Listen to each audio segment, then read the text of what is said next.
So I think this was a really interesting solution because it's the first solution that works in 1.9, and also just the way it works has quite some interesting things in it.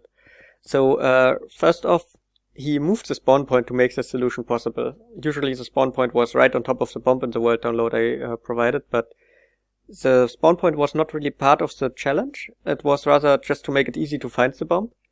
But yeah, so whenever someone asked, is it allowed to move the spawn point, I said, yeah, it's fine. If you manage to defuse the bomb without having the spawn point on top of that, I would also count it as a solution. So I'm completely fine with that. But let's get to his solution. So what he did is he built a flying machine and let it fly in from a distance so that the bomb was in unloaded chunks or in a lazy chunk when the flying machine hit it. So what it means is that entities didn't get ticked in these chunks. However, block updates were still processed. So what I assume happened is that the TNT still triggered and that TNT entities were created. But the TNT entities didn't blow up because they were in lazy chunks and weren't ticked. So the flying machine just moved these TNT entities to the side and kept moving it to the side. And what happened then is a glitch that I don't think is widely known yet. That when you move entities inside lazy chunks, they don't get added to the next chunk, and when they get unloaded and loaded again, they essentially get deleted. They can't get loaded again because they are saved in the wrong chunk, and that gets detected. You actually see a warning in the launcher when that happens.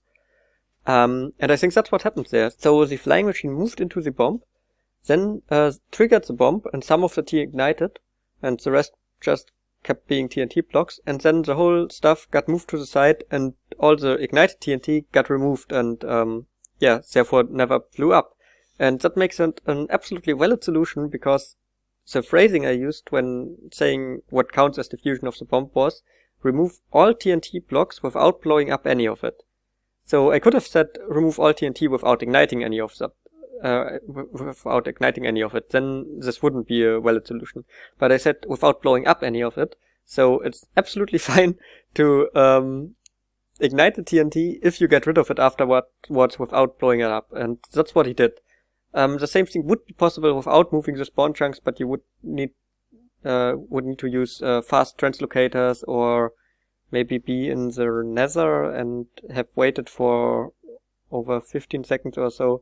So that the entities don't get ticked anymore. So there would be solutions to make the same thing work without moving the spawn point as well. But yeah, let's take a look at the next solution, which actually made use of the using old versions.